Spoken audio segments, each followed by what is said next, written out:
Day 55, Psalm 55. Listen to my prayer, O God.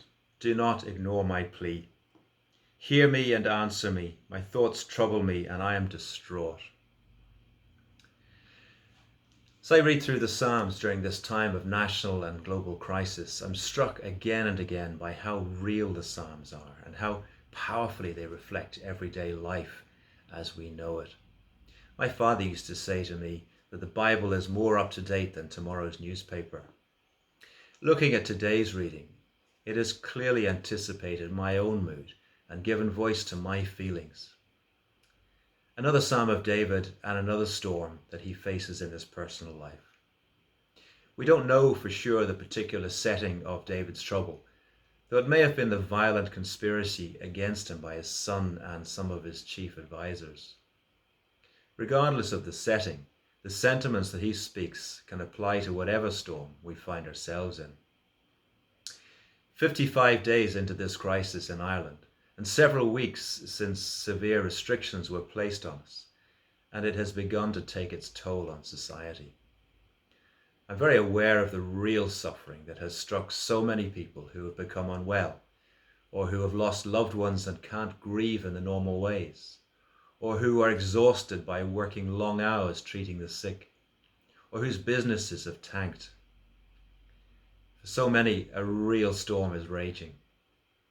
David writes in verse 4, "My heart is in anguish within me. The terrors of death assail me. Fear and trembling have beset me. Horror has overwhelmed me." I'm sure that many of us feel that we just want this to be over, for life as it was to be restored.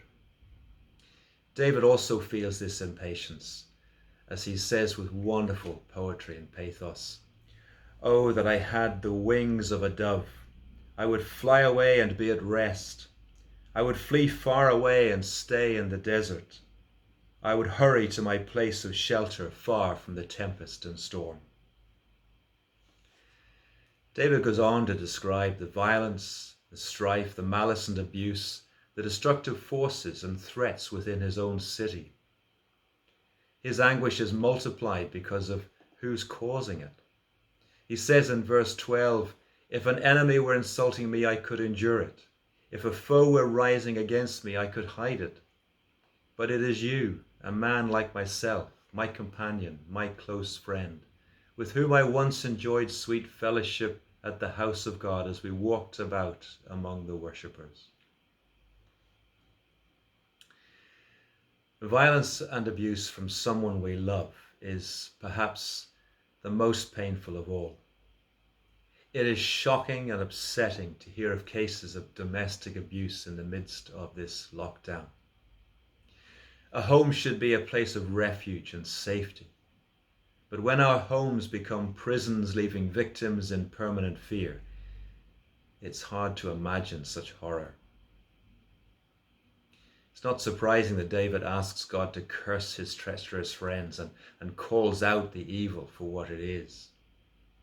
There's no excuse for this kind of abusive behavior, none whatsoever, and God condemns it utterly. David says of them, "God who is enthroned from of old, who does not change, he will hear them and humble them because they have no fear of God." Judgment will come. Meanwhile, anyone listening to this who lives with such fear should not hesitate to reach out to helplines being advertised. I've put a couple of links below in case you should need to use one. David, as he writes, is well aware that he's in the middle of a storm, and he can't yet see the light at the end. Yet he remains confident that his God will sustain and strengthen him, and that he will not be overwhelmed, and that his enemies will be defeated in time. He writes, "Cast your cares on the Lord, and he will sustain you. He will never let the righteous be shaken. But you, God, will bring down the wicked into the pit of decay. But as for me," he says, "I will trust the Lord." May the Lord bless you and keep you, as you put your trust in him.